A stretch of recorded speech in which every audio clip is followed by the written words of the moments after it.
9 de abril de 2026, estamos no 5º ano e no dia 45 desde o início da invasão em grande escala. Sejam bem-vindos ao relatório de situação. No relatório de hoje, há combates em Constantinívica e outros pontos da frente, com ambos os lados ganhando território. Também vemos como um drone ucraniano consegue atingir facilmente um alvo a 60 quilômetros de distância. Isso nem é um drone de fibra óptica. E claro, vemos muitas outras coisas interessantes que aconteceram hoje e ontem. E por que vemos tudo isso? Bem, principalmente por causa de todos os membros do terminal que temos, que investem um ou outro euro no canal. Para todos os dias, para todos que querem receber as notícias mais compactas e rápidas sobre o que está acontecendo na linha de frente da guerra na Ucrânia. Nesse momento, agradeço a vocês, sem eles nada disso seria possível. Na região de Constantinívica, os combates continuam com alta intensidade no sudoeste da cidade. As forças ucranianas defendem as últimas posições da linha externa de defesa e trechos do anel interno de defesa para impedir o avanço de grupos de assalto russos aos bairros mais baixos da cidade. Os combates estão atualmente concentrados em várias áreas-chave. A área das estufas entre Idenívica e a margem oeste de Berestov, as ruínas de um posto de gasolina de metano ao longo da antiga HH20, assim como um complexo de edifícios de uma escola técnica agrícola no sul da cidade. Eu marquei essas 3 áreas para você aqui no mapa de situação. É claro, a situação é especialmente crítica na área do complexo de estufas. Lá, as forças russas conseguiram se infiltrar entre 2 posições defensivas ucranianas e tomar grande parte da área.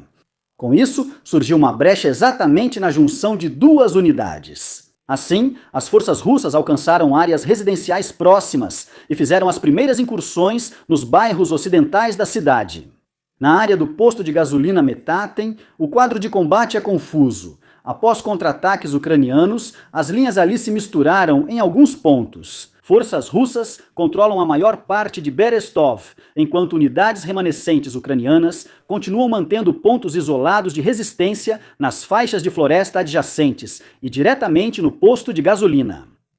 Tentativas de retomar a localidade falharam até agora, mas a situação no sul parece mais estável. No setor sul da defesa, unidades ucranianas continuam mantendo um importante ponto de apoio ao redor dos prédios da escola técnica. Os combates já duram semanas nessa área.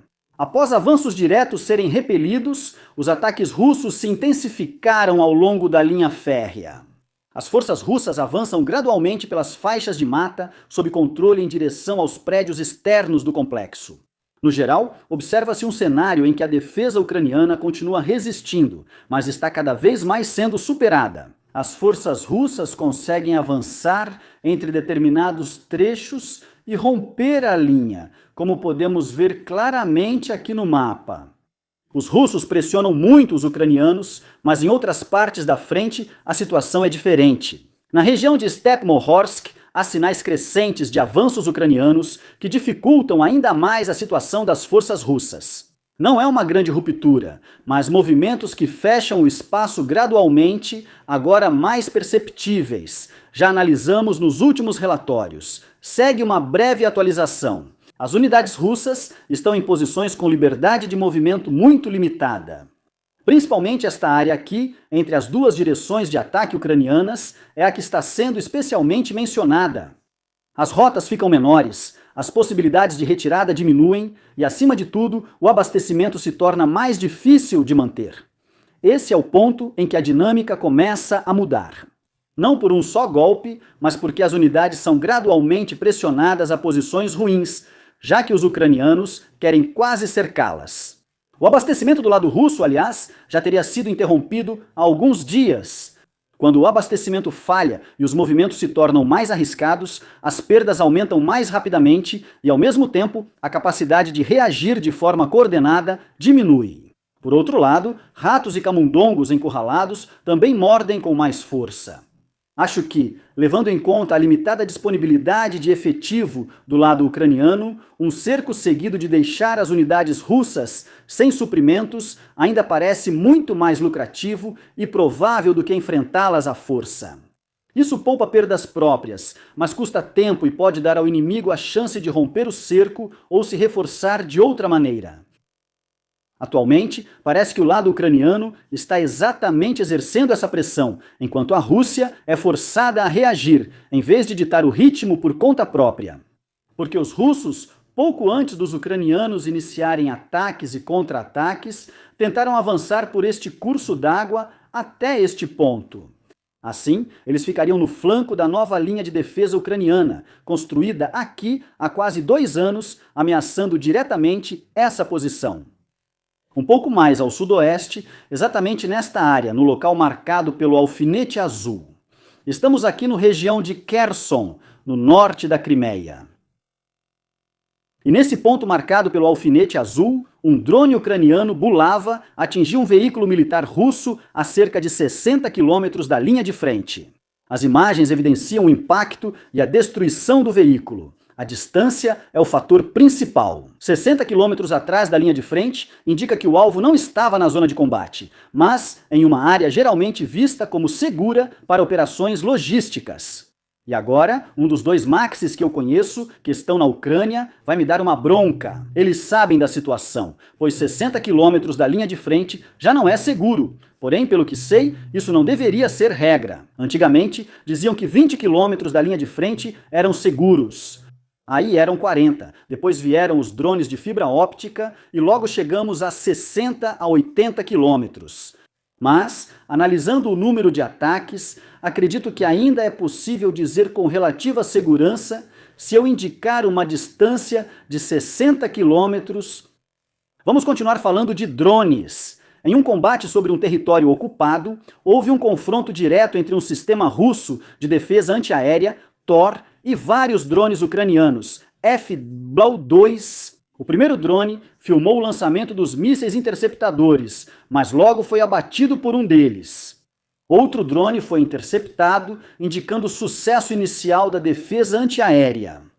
O fator decisivo foi a análise das imagens ao vivo. Os 2 primeiros drones forneceram dados para identificar a posição do sistema de defesa. Um terceiro drone pôde então ser direcionado especificamente, praticamente retornou para um novo ataque e atingiu o sistema com precisão. Mesmo quando alguns drones são interceptados, como pudemos ver aqui, eles ainda fornecem informações cruciais para o próximo ataque. É exatamente daí que surge esse efeito. A primeira onda reconhece, a segunda ataca e a terceira acerta. Não se trata de uma grande sobrecarga do espaço aéreo, algo que também deveríamos temer na Europa se um dia enfrentarmos uma potência de drones. De modo que qualquer sistema de defesa aérea ficaria sobrecarregado e não conseguiria interceptar tudo. 3 drones individuais operaram um após o outro, nem ao mesmo tempo na área, e ainda assim destruíram um sistema de defesa aérea. Há declarações que olhamos 2 vezes, não pela informação, mas pela fonte. Um homem como Pavel Gubarev, ex-governador popular no Donbass, claramente do lado russo, fala abertamente que o número de soldados russos mortos pode já ter ultrapassado a marca de 1 milhão. Não estamos falando aqui de perdas em geral, mas sim de soldados mortos, ou seja, excluindo os inválidos. E ele não diz isso em uma grande declaração, mas sim de forma casual. Algo como, sim, isso pode estar certo.